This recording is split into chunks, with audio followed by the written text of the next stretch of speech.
আজ তোমাদের বানিয়ে দেখাবো সজনে ডাঁটা দিয়ে এমন এক রেসিপি যা গরম ভাতের সাথে থাকলে দুর্দান্ত লাগবে। আর একদম ঘরোয়া উপায়ে বানিয়ে দেখাবো, কোনো রকম ঝামেলা ছাড়াই মাত্র কয়েক মিনিটে বানিয়ে ফেলতে পারবে এই সজনে ডাঁটার চচ্চড়ি। আসসালামু আলাইকুম, কেমন আছো তোমরা সবাই? নতুন একটা রেসিপিতে তোমাদের সবাইকে স্বাগত জানাই। সজনে ডাঁটা চচ্চড়ি বানানোর জন্য আমি এখানে একটা কড়াইয়ের মধ্যে নিয়ে নিলাম হচ্ছে হাফ কাপ জল। জলের মধ্যে দিয়ে দিব হচ্ছে 1 চা চামচ আদা রসুন বাটা।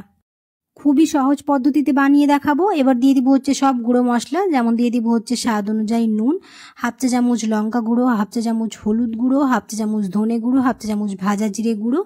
তারপর দিয়ে দেবো হচ্ছে পেঁয়াজ কুচি। আমি এখানে হাফ পেঁয়াজ নিয়েছি, পেঁয়াজটাকে আমি ছোটো ছোটো কুচি করে কেটে নিয়েছি। এবার দিয়ে দিলাম, দিয়ে সবগুলো খুব ভালো করে মিশে দেবো আর অপেক্ষা করতে থাকবো এখানে এটা ফুটে যাওয়া পর্যন্ত। জলটা যখন খুব ভালো করে ফুটে আসবে তখন এবার আমরা এর মধ্যে দিয়ে দিব হচ্ছে সজনে ডাঁটাগুলো। আমি আগে থেকে সজনে ডাঁটাগুলো খোসা ছাড়িয়ে রেখেছিলাম। এবার দিয়ে সবগুলো খুব ভালো করে এরকম মিশিয়ে নেব। মিশিয়ে ঢাকনা চাপা দিয়ে গ্যাসের ফ্লেমটাকে হাই টু মিডিয়ামের মাঝামাঝি করে রাখবো, যাতে জলটাও শুকিয়ে যায় আর আমাদের সজনে ডাঁটাটা খুব ভালোভাবে সেদ্ধ হয়ে যায়।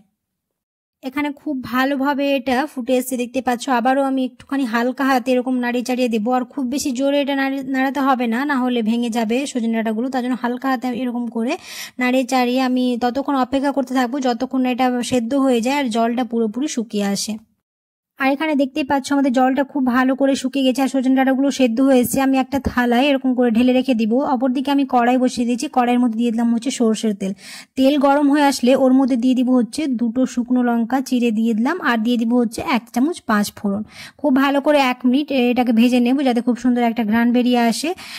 তারপর দিয়ে দিলাম হচ্ছে পেঁয়াজ। আমি এখানে একটা পেঁয়াজ নিয়েছিলাম। এবার এই সবগুলোকে খুব ভালো করে মিশিয়ে নিয়ে আমি অপেক্ষা করতে থাকবো যতক্ষণ না এটা ব্রাউন কালার হয়ে এসছে। যখন এটা ভাজা ভাজা হয়ে যাবে, ব্রাউন কালার হয়ে আসবে, তখন ওর মধ্যে আমি আগে থেকে সেদ্ধ করে রাখা সজনে ডাঁটাগুলো দিয়ে দিব। দিয়ে খুব ভালো করে সবগুলো মিশিয়ে নিয়ে আর 1 থেকে 2 মিনিট এরকম করে অনবরত হালকা হাতে নেড়ে চেড়ে কষে নিলে আমাদের সজনে ডাঁটা চচ্চড়ি একদম রেডি হয়ে যাবে।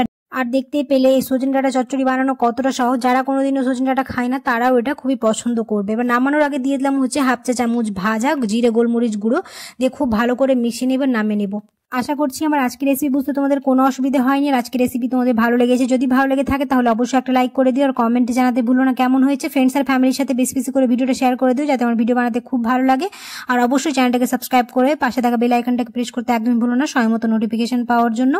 তোমরা অনেকেই আছো ভিডিও দেখে চলে যাচ্ছ, লাইক করো, অবশ্যই লাইক করে দিও, কারণ তোমাদের একটা লাইক আমাকে অনেক মোটিভেট করে। আর অবশ্যই চ্যানেলটাকে সাবস্ক্রাইব করে পাশে থাকা বেল আইকনকে প্রেস করে দিও, তাহলে এরকম রেসিপি নতুন নতুন রেসিপি তোমরা সবার আগে পেয়ে যাবে। দেখা হবে খুব শিগগিরই পরে একটি নতুন রেসিপিতে। সবাই খুব ভালো থাকবে, সুস্থ থাকবে, সাবধানে থাকবে।